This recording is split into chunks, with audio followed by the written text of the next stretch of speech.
Hello there YouTube, and welcome along to Steve's Coronavirus Updates. Another episode of Steve's Coronavirus Update for you. Some massive things have happened this week in the news. Some positive news for that matter. So the positive news that I have got to bring for you this week, which has been announced in the news, and in case you didn't realise, in case you have been living under a rock over the last couple of days, is that a coronavirus vaccine has potentially been found in the name of Pfizer. That was obviously announced at the beginning of this week. And it's been proven to be 90% effective in humans.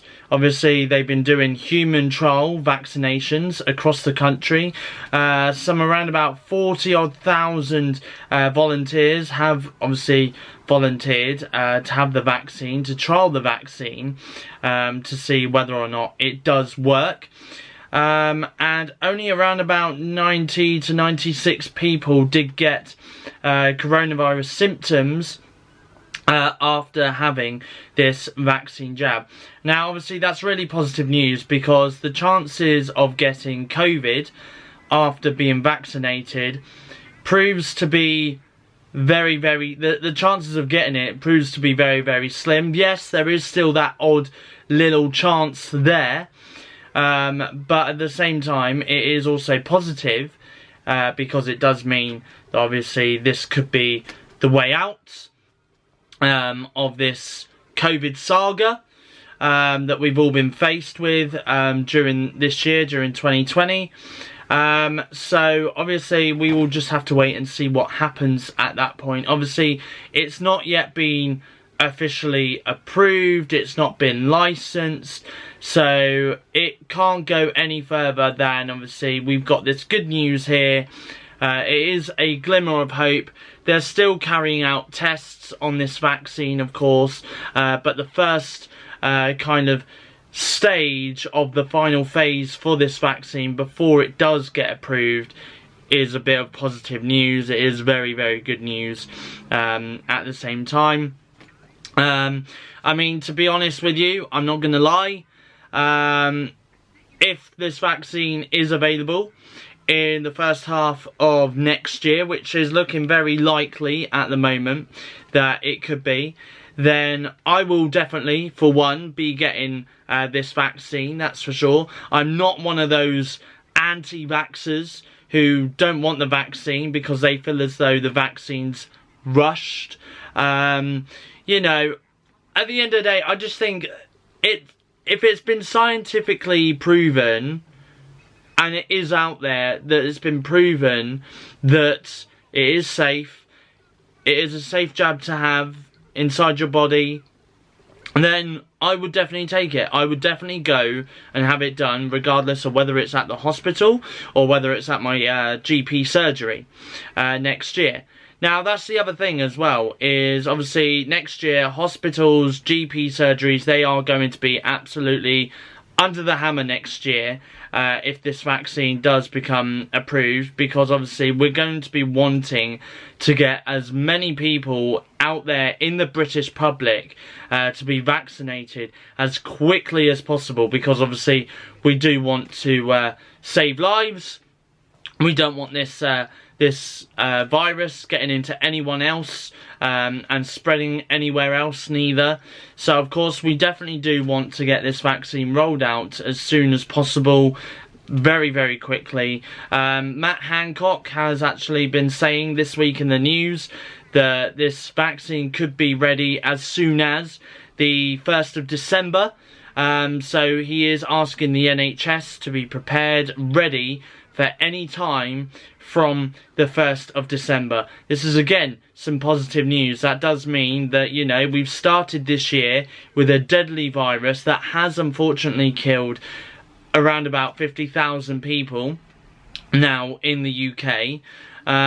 But we're now ending this year on a positive note though, because we are able to save lives now with this potential vaccine.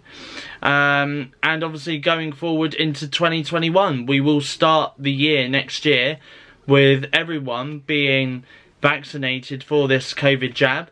And then obviously we're then going to be dealing with the aftermath of this virus, obviously with the economic reasons behind this and stuff like that. So, you know, there is going to be a lot of things happening next year in the aftermath of COVID, which we're all going to have to face, unfortunately. So there is that. There is a little bit of negative news there, I guess, you know, with the economic side of things. We will have to face that next year. But the positive thing is, though, is that we do have a potential vaccine here in the UK called Pfizer. They may have a vaccine ready and prepared, and it's going to be rolled out as soon as December this year, which is, again, positive news. Obviously, if there is a vaccine that does get approved by the end of the year and does start rolling out by the end of the year, it's going to be done in stages. It isn't going to be straightforward. So people like me, and maybe you guys watching this, the young generation, you guys are going to be seeing that you guys are going to be having a potential vaccine from, I'm going to say, around about maybe mid-March, maybe even mid-April next year, so around about Easter time.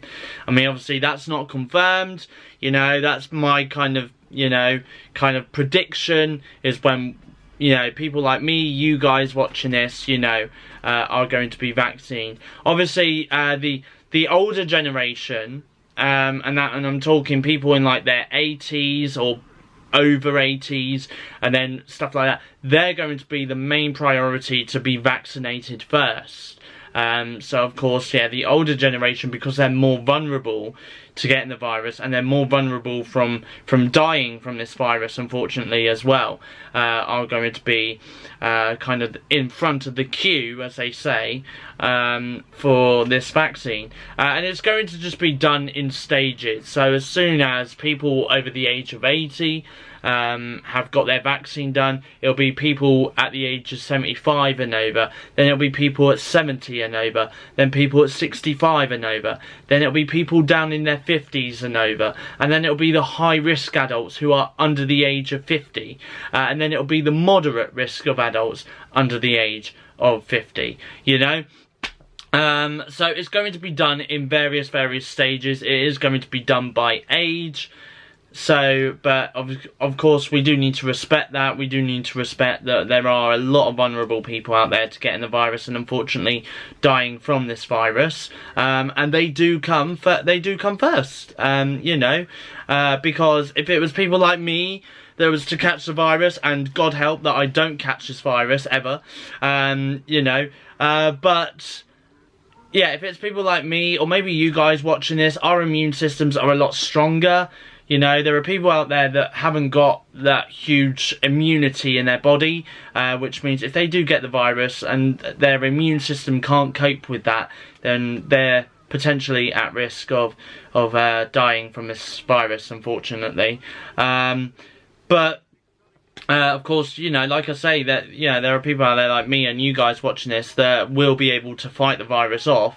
Yeah, we might get it mildly, we might get it severely, but a lot of the cases now, I do seem to think, are a lot of people are getting it more mildly than severely, to the point where they're needing to be in ICUs and they need to be in hospital and stuff like that. Of course, there are still hospitalizations with this virus, and there are still people dying in hospitals, unfortunately, from this virus. But of course, a lot of cases really are just mild, you know, mild symptoms. They might just have a slight cough, they might just have a bit of a temperature, you know.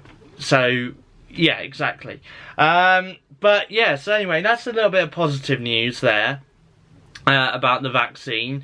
Of course, that does give us a glimmer of hope, but that doesn't mean that we can relax. It doesn't mean that we can relax. It does mean that we still need to continue following the guidance from the UK government, which means we do still need to keep our 2-metre distance.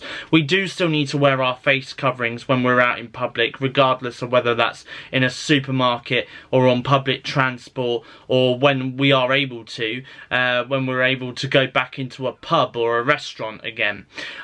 You know, it does mean that, of course, we do need to keep washing our hands every time we do eat, or every time we go to the toilet, or every time we've been out somewhere in public, you know. So yeah, that does mean that we do still need to keep on following the guidance from the government until this vaccine has been approved.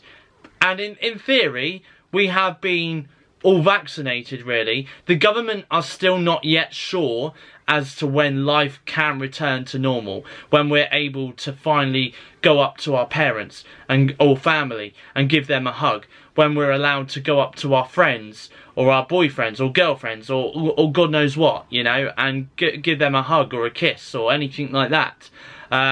You know, and of course, yeah, when we're then able to not be able to social distance, you know, when we're able to sit next to people in their homes and stuff like that. So, of course, life isn't going to return back to normal as soon as we've been vaccinated. Of course, again, that's going to have to wait until we've had word from the government, when they can finally say you're allowed to meet up with friends, hold hands, touch hands, whatnot. Yeah, of course, so we're going to have to wait and see really on that matter. But I'm sure by maybe mid-2021, potentially end of 2021, we will be allowed to maybe do that again if this vaccine does definitely work. And, you know, the immunity does stay strong in our bodies as well. That's the other thing that we've also got to look at as well, is how long does this vaccine work for in the human body? Is it going to be the fact that we're going to need to have this vaccine every year? Is it going to mean we're going to have this vaccine every 5 years? I mean, we just don't know. We really don't know at the moment. So again, that's something else that obviously the scientists behind this vaccine are going to be looking at as well. So there we go. So yeah, so that, again, like I say, and I've said throughout this video so far, it's good news about the vaccine. I do again want to talk about the government once again, because this week on Good Morning Britain on ITV, one of the news reporters, Nick Dixon, was just outside the BBC Broadcasting House in London. And Matt Hancock was just about to walk past and walk into the BBC to do some interviews for probably the BBC radio stations and obviously BBC Breakfast as well on BBC One. And Nick Dixon from ITV managed to catch up with Matt Hancock and asked him for his opinions on the vaccine, and obviously he said exactly what I've been saying to you guys. It is very good news, it's very positive news that a vaccine has been 90% effective in humans, but we cannot lose that hope just yet. Of course, we do still need to hold on to that hope that this vaccine does still work and it is going to be approved. But at the same time, he did. Nick Dixon from ITV did ask about him appearing on Good Morning Britain. Now, it's been around about now 200 consecutive days since any government minister has appeared on Good Morning Britain. The reason why is because they want to avoid the tough questions that the journalists do ask them on that programme. You know, you've got Piers Morgan, who is a very, very opinionated guy. And he does ask very, very tough questions. He has done in the past. He has been involved in a lot of fiery debates in the past as well.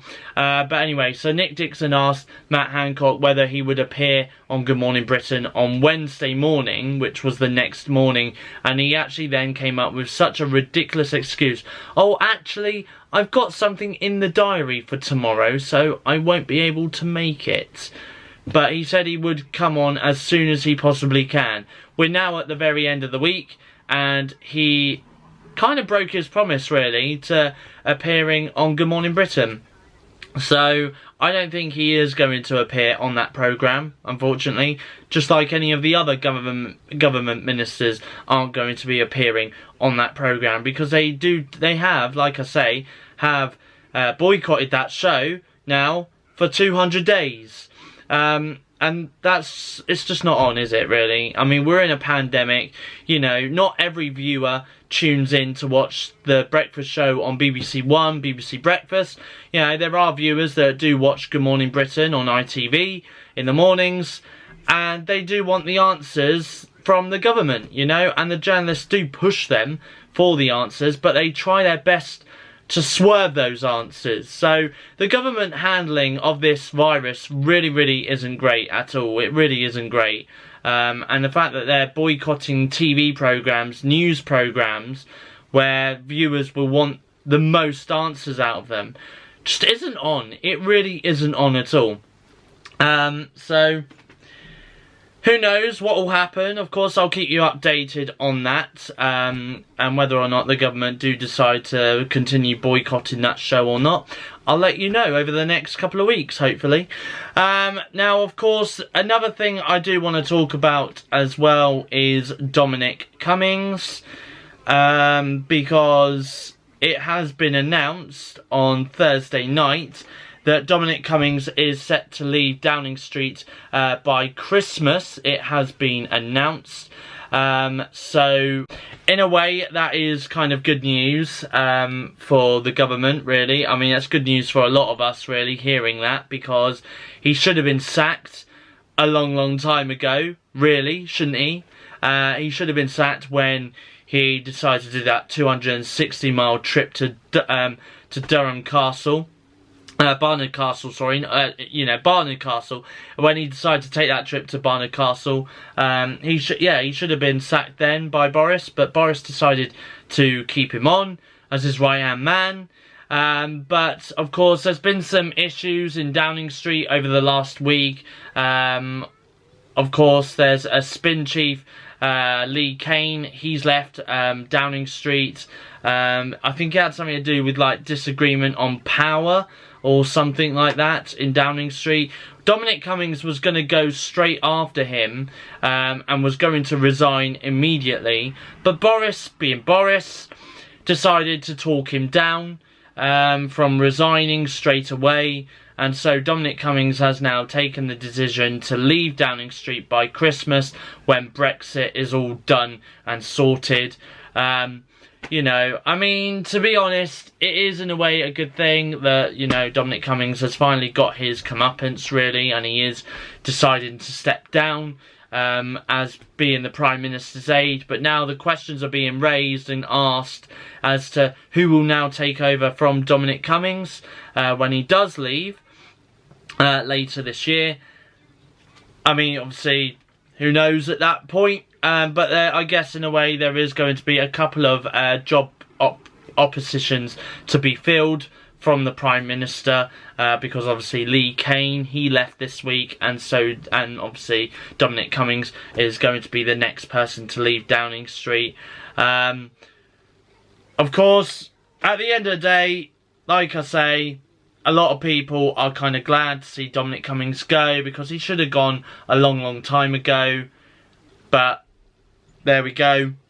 No more on this subject. I guess you could say no more on this subject, other than he should have left a long time ago.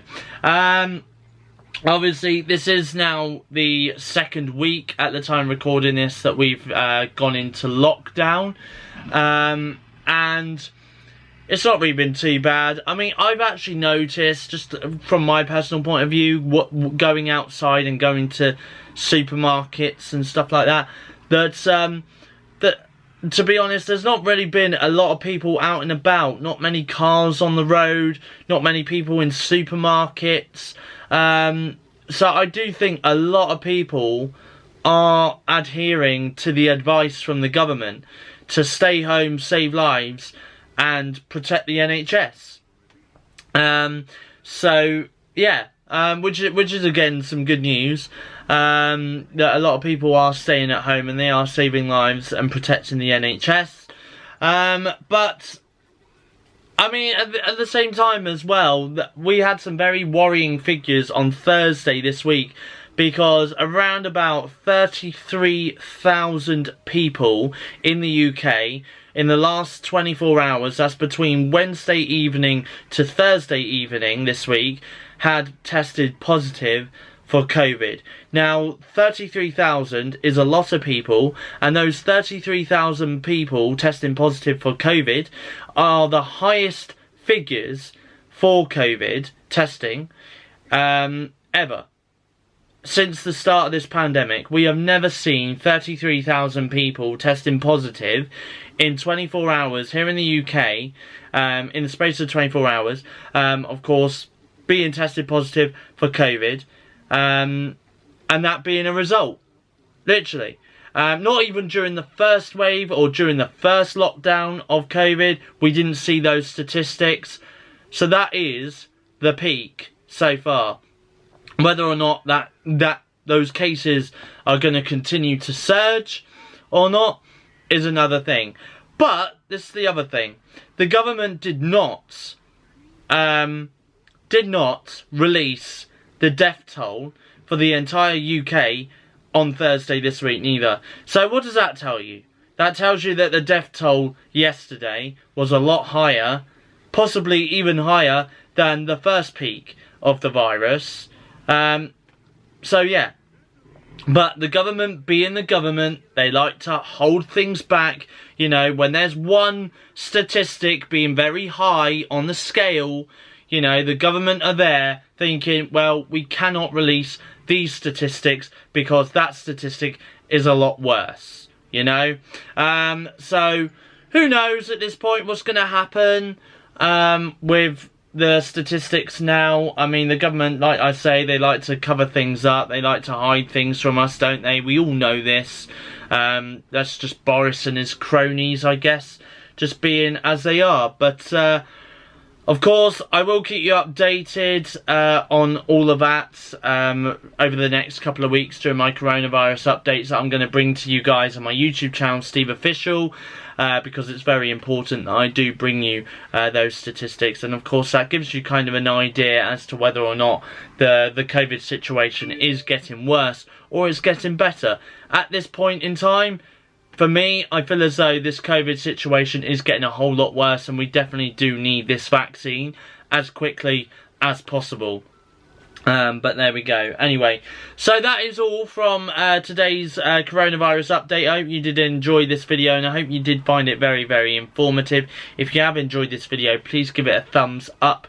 If you would like to leave your comments down below, maybe you've got your views on some of the things that have happened this week in the news, and do let me know in the comments section down below. And if you are new to my YouTube channel, welcome to my YouTube channel, SteveOfficial. Please leave a subscribe down below as well. That would be very much appreciated. But from me though, it is goodbye. Thank you for watching, and I'll see you guys in my next YouTube video.